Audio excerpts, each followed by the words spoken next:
চলো page number 40 unit 2। এ কাজগুলো কর কি রে, জামা যদি দেখাতে হয় করে দেখিয়ে দেবো, বল। দেখ রয়্যাল বেঙ্গল টাকা বানিয়ে দিচ্ছি কিন্তু তোকে আমি।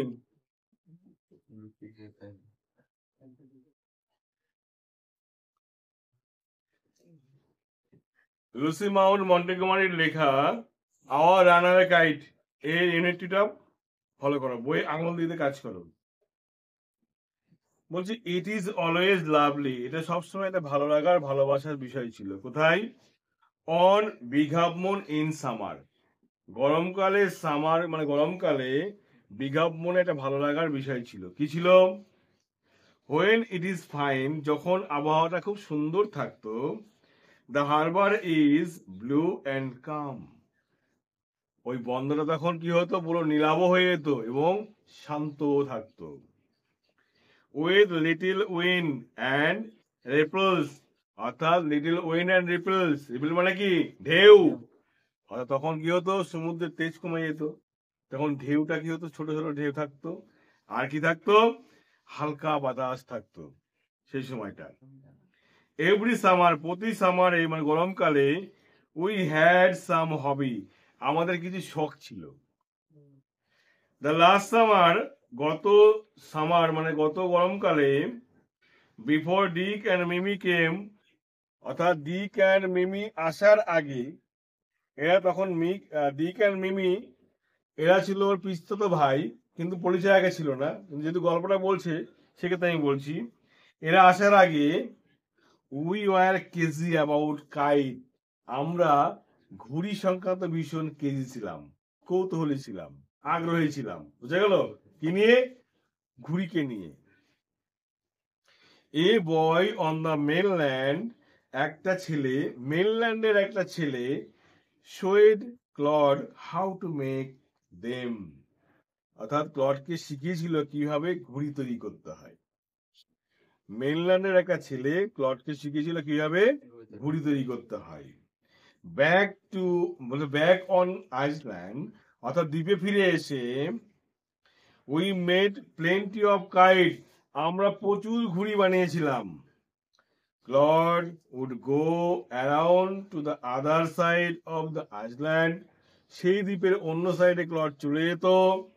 And we would play shipwreck mariner signalling to each other with kite, আমরা খেলতাম শিপ রেক ম্যারিয়ানার, অর্থাৎ শিপ রেক ম্যারিয়ানার সিগনালিং, অর্থাৎ এর পুরোটার মানে হলো জাহাজের দিক নির্ণয়ের জন্য যে সিগন্যাল দেওয়া হয়, সেই সিগন্যালের কাজ করতাম কারা? করতো কারা? আমরা। কি দিয়ে? ঘুড়ি দিয়ে করতাম। ঘুড়ি উড়ছে মানে এদিকে ঘুড়ি উড়ছে মানে ওদিকে বন্দর আছে, এই ভাবতো কারা? যারা নাবিক যারা থাকতো তারা ঘুড়ি দেখেই আসতো।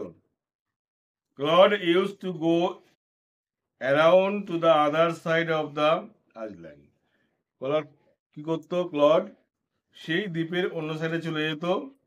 We would play shipwreck mariner signalling, আমরা কি করতাম? সেই দিকভ্রষ্ট জাহাজদের আমরা কি করতাম?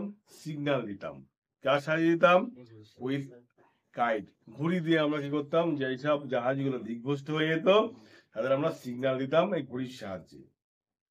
We had a kite that was big, আমাদের একটা ঘুড়ি ছিল যেটা ছিল খুব বড়।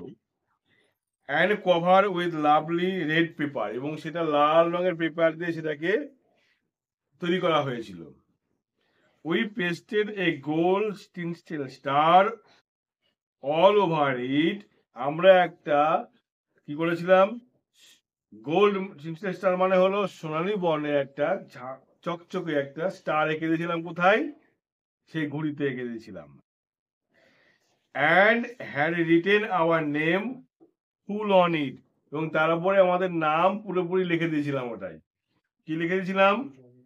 Clod Leete and Philippa Leete, কি নাম লিখেছিলাম? Claude Leete, Philippa Leete. Big half moon lighthouse, big half moon lighthouse মানে ওই ঘড়িতে আমার ঠিকানা নাম সহ আমরা লিখে দিয়েছিলাম। One day there was a grand wind for kite flying.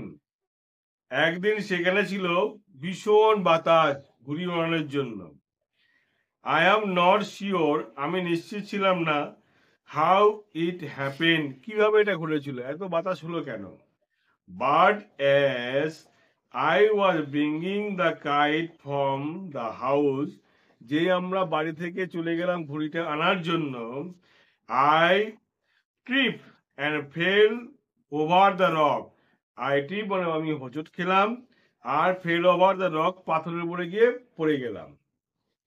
My eyebrow went clear through the kite, আর আমার চোখের এই যে চোখটা একদম ঘুড়ির এপার থেকে ওপার দেখা যাচ্ছে, মানে ফুটো হয়ে গেছে ঘুড়িটা আমার।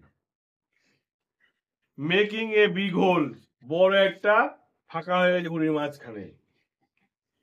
We had to hurry to fix the kite, কিন্তু আমাদের ঘড়িটা বাঁধতে গেলে কি করতে হবে, খুব তাড়াতাড়ি কাজ করতে হবে। We wanted to send it up before the wind fail, অর্থাৎ আমরা চেয়েছিলাম, ও বলছে টু সেন্ড ইট আপ, মানে ঘড়িটাকে উপরে পাঠাতে চেষ্টা করেছিলাম বাতাস চলে যাওয়ার আগে, মানে বাতাস যদি না চলে যায় তার আগে কি করতে, ঘড়িটা ঠিকঠাক করে উপরে পাঠাতে হবে আমাদেরকে, এটা আমরা ঠিক করেছিলাম। We rush into the lighthouse, আমরা লাইট হাউসে ফিরে গেলাম, টু গেট সাম পেপার, কিছু পেপার আনার জন্য। উই নিউ, আমরা জেনেছিলাম, there was no more red paper, সেখানে আর কোনো লাল রঙের পেপার ছিল না। We took the first thing that came handy, যে বিষয়টা আমরা হাতের কাছে পেলাম সেটা নিয়ে চলে গেলাম, ঠিক আছে। অ্যান্ড ওল্ড লেটার, সেটা কি ছিল, একটা পুরাতন চিঠি। লাইং অন দা বুককেজ, যে চিঠিখানা কোথায় ছিল, বুককেজে রাখা ছিল। ইন দা সিটিং রুম, কোথায়, বসার ঘরে, সিটিং রুমে বসার ঘরে, বই রাখার যে তাক, সেই এরকম একটা তাক, তাকের উপরে রাখা ছিল সেই পুরনো চিঠিটা, ওটা পেয়েছি হাতে, ওটাই নিয়ে চলে এসেছি। আচ্ছা, we patch the kite up with the letter, ওই লেটার দিয়ে কি করলাম, ঘড়িটাকে আমরা কি করলাম, পটি মেরে দিলাম। A sit on each side died by the fire, দুই সাইডে পটি মারলাম, সেটা আগুনের সাহায্যে সেটা শুকিয়েও নিলাম, ঠিক আছে। উই স্টার্টেড আউট, তারপর আমরা শুরু করে দিলাম। And and up went the kite like a bird, এবং উপরে উঠে গিয়ে ঘড়িটা পাখির মতো উঠতে শুরু করলো। দ্য উইন্ড ওয়াজ গ্লোরিয়াস, বাতাস খুব সুন্দর ছিল, গ্লোরিয়াস চমৎকার বাতাস ছিল। ইট শোর, এটা যেন, শোর মানে কি, শশা করে আওয়াজ, শোর মানে শশা করে আওয়াজ করছিল। অল অ্যাট ওয়ান্স স্ন্যাপ, হঠাৎ, স্ন্যাপ মানে কি, ছিঁড়ে গেল, ঠিক আছে, সুতো ছিঁড়ে গেল। অ্যান্ড দেয়ার ওয়াজ ক্লড, কিন্তু সেখানে ক্লড দাঁড়িয়ে ছিল।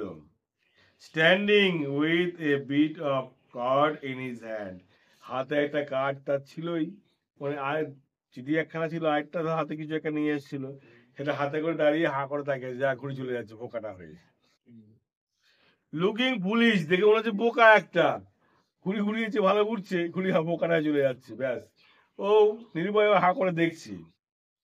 Hour kite had sail away over to the mainland, আমাদের ঘুড়ি ভোক্কাটা হয়ে চলে গেল কোথায়, মেনল্যান্ডে চলে গেল, ঠিক আছে। খুব ইন্টারেস্টিং গল্প, কিন্তু ভালো করে পড়বে, প্রতিটা লাইন তো ফাঁকি দেবে না।